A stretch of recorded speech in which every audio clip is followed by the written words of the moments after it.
Homegrown Radio. Hello there, and welcome to Homegrown Money. And this is Financial Game Changer with Amanda Baloyi.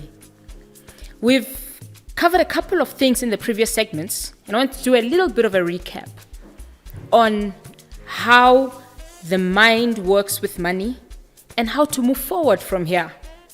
So because we've spoken already about how your mind actually affects how you relate with money, the attitude you have with money, but also understanding that once you are aware, admit that you've got to change and take action, we take it from there. Awareness gives you your status quo. It tells you where you are. But you also need to know where you want to go. For some, it's comfort. For others, it's creating wealth. It's financial freedom. That time when you don't have to work, but you work because you want to work. That time when you're no longer living on your hand-to-mouth type of situations. It comes in, it goes out, and sometimes there's just too much month at the end of your money. You know, there are times when there's too much money at the end of the month. That's what we want. But right now, it might be too much month at the end of the money. So for this segment, I want to introduce to you the system that we'll be using as we go on talking about money. And that system is what we call the triple M system.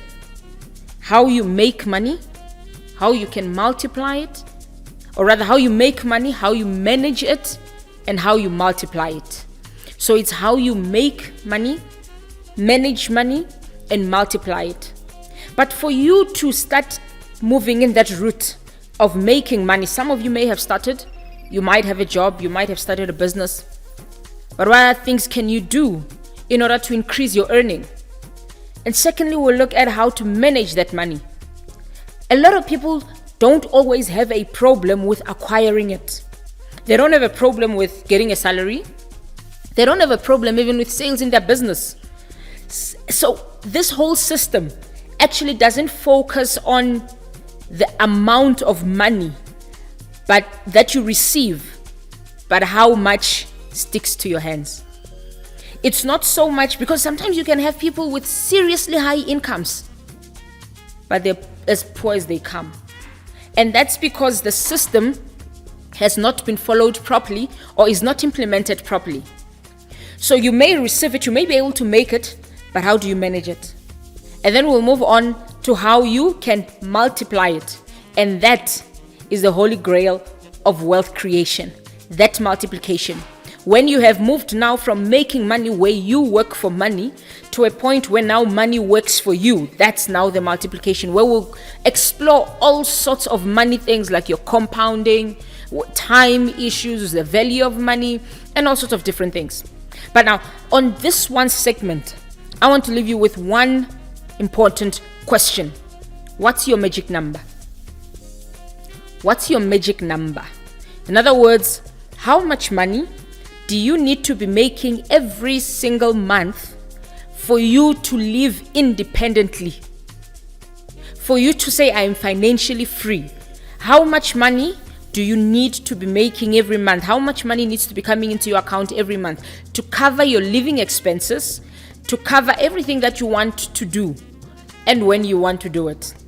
What's your magic number? Let me give you an example. If your costs, that's your transport, your groceries, school fees, data these days, big cost for some.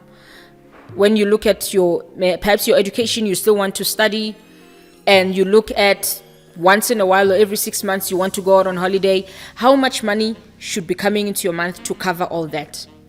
If you feel it's 20,000, if you feel it's 30,000, you write it down. But also think about inflation as well. So maybe add about 30% of that amount, just to give you a good bit of an allowance there. So how much money do you need to be making every month so that you do not have to work for that month, but that money still comes in? Let's not count your annual leave and maternity leave and school closings if you're a teacher. But let's look at if you had to work every day, and you make some money, how much would that be? What's your magic number? You put that amount per month, multiply that by 12, you put it in a year, and you say, this is my annual income per annum that I need to be making. Now that when you have that number, and you have also looked at being aware of any of your self-sabotaging habits or money habits, attitude towards money, you have then come to understand, 1, your location, and 2, your destination, where you want to go. Now we will then begin to work with the technicalities of money, and that's the issues of how to make it, how to manage it, and how to multiply it. So go and work on your magic number. Go and work on what you think should be sufficient for you and your family. Something that will allow you not only to serve yourself, but those around you. My philosophy is, for as long as you can only feed you and only your family and nobody else, you're still poor. But once you can help, you can lend a helping hand without complaining about it. Once you can help a helping hand, and that helping hand is not breaking your own arm and leg, then you are moving towards the right direction. So you've got to think about what that goal is, what that destination is. For some, they just want to put bread on the table. So all they want is a salary, as long as they can go get groceries, and they are sufficient. Some will even start a business.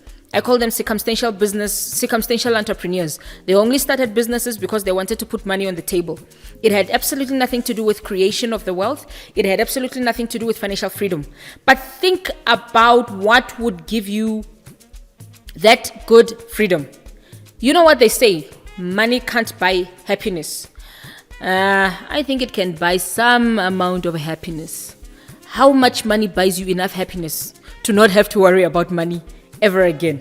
And that's your magic number. Think about that.